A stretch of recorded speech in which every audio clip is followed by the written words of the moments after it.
नमस्ते दोस्तों, आज हम बात करेंगे ऐसे एसेट की जो मार्केट की उथल-पुथल में एक मजबूत साथी साबित हो सकता है। मैं बात कर रहा हूँ गोल्ड ईटीएफ की। पिछले 1 साल का डेटा देखें तो इसने लगभग 55% के बेहतरीन रिटर्न दिखाए हैं। आज के वीडियो में हम इसके रिटर्न, ऑल टाइम हाई और इसके 19 साल के सफ़र का एनालिसिस करेंगे। तो चलिए शुरू करते हैं। दोस्तों, कल अक्षय तृतीया थी और पूरे देश में सोने की जमकर खरीदारी हुई है। हम सब जानते हैं कि इस दिन सोना खरीदना शुभ माना जाता है। लेकिन क्या आपने कभी सोचा है कि जब भी दुनिया में कोई बड़ा क्राइसिस आता है तो बड़े बड़े इन्वेस्टर और बैंक सबसे पहले गोल्ड की तरफ ही क्यों भागते हैं? देखिए, स्टॉक मार्केट का एक पुराना दुश्मन है जो है अनसर्टेनिटी। जब दुनिया में तनाव बढ़ता है तो बड़े बड़े इन्वेस्टर का भरोसा शेयर से उठकर गोल्ड पर टिक जाता है। यही वजह है कि इस साल अक्षय तृतीया पर ट्रेंड बदल रहा है। लोग सिर्फ ज्वेलरी ही नहीं बल्कि डिजिटल गोल्ड ईटीएफ जैसे स्मार्ट ऑप्शन को चुन रहे हैं, क्योंकि आज के दौर में गोल्ड सिर्फ एक इन्वेस्टमेंट नहीं, आपकी मेहनत की कमाई का बॉडीगार्ड है। तो आइए आज की इस स्टडी में समझते हैं गोल्ड ईटीएफ का पूरा गणित।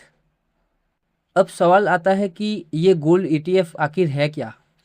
दोस्तों, गोल्ड ईटीएफ एक्सचेंज में ट्रेड होने वाला फंड है जो डोमेस्टिक गोल्ड प्राइस को ट्रैक करता है।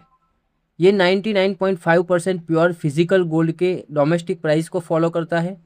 मतलब सोना महंगा होगा तो ईटीएफ का प्राइस भी बढ़ेगा। गोल्ड ईटीएफ का एक यूनिट आमतौर पर 0.01 ग्राम सोने के बराबर होता है।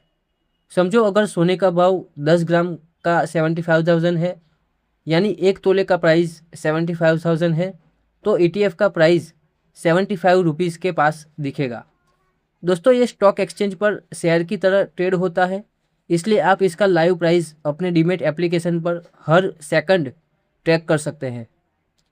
दोस्तों, भारत का सबसे पहला gold ETF Nippon India gold बीज होने की वजह से हम इसका एग्जाम्पल ले रहे हैं।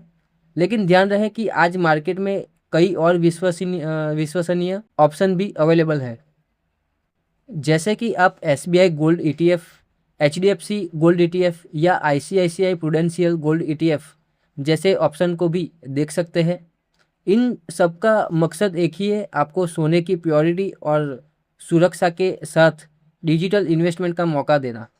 बस हर फंड का एक्सपेंस रेशियो और लिक्विडिटी थोड़ी अलग हो सकती है, इसलिए अपनी रिसर्च जरूर करें।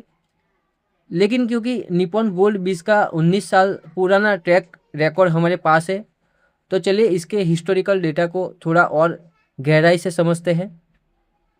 दोस्तों, गोल्ड ईटीएफ का सबसे बड़ा फ़ायदा ये है कि आप महज 130 रुपये से लेकर 140 रुपये में डिजिटल सोना खरीदना शुरू कर सकते हैं, चाहे वो किसी भी कंपनी का हो। आप चाहे तो नियमित रूप से एसआईपी के ज़रिए हर महीने कुछ यूनिट जमा कर सकते हैं, ताकि लॉन्ग टर्म में एक अच्छा गोल्ड पोर्टफोलियो तैयार हो सके।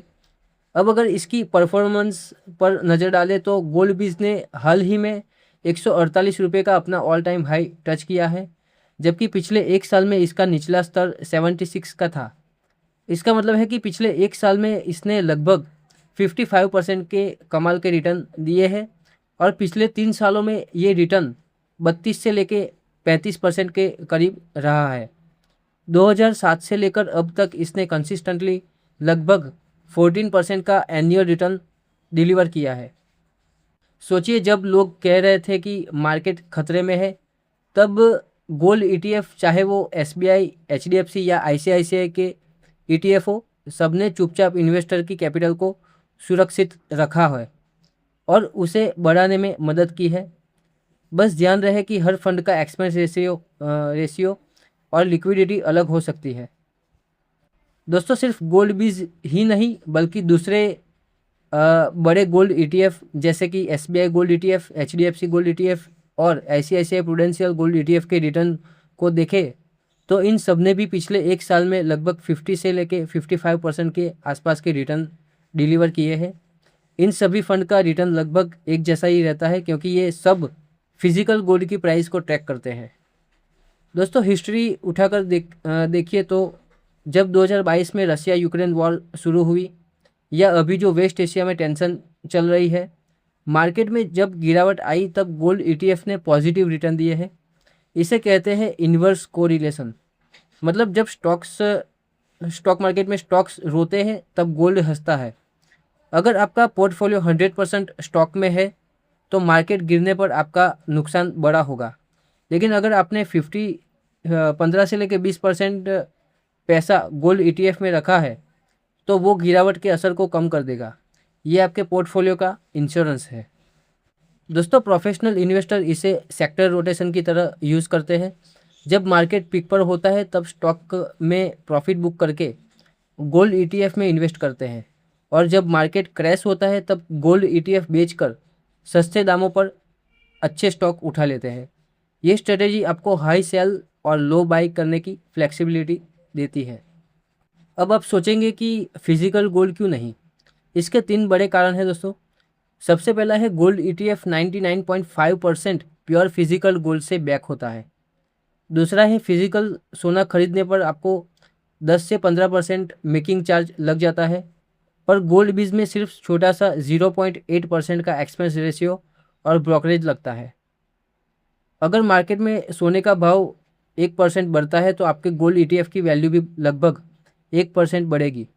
इसे आप अपने डीमैट अकाउंट से ठीक वैसे ही खरीद सकते हैं जैसे रिलायंस या टाटा का शेयर खरीदते हैं। तीसरा है आप इसे मार्केट आवर्स में कभी भी एक क्लिक पर बेच सकते हैं। सूनर के चक्कर लगाने की ज़रूरत नहीं है। तो दोस्तों, आपका क्या व्यू है? फिजिकल गोल्ड खरीदना चाहिए या ईटीएफ? और क्या गोल्ड ईटीएफ 150 रुपये के पार जाएगा? नीचे कमेंट में बताएं। वीडियो को लाइक करें और ऐसे ही एनालिसिस के लिए चैनल को सब्सक्राइब करना मत भूलना। मिलते हैं अगले वीडियो में, तब तक के लिए happy investing. Good bye and जय हिंद।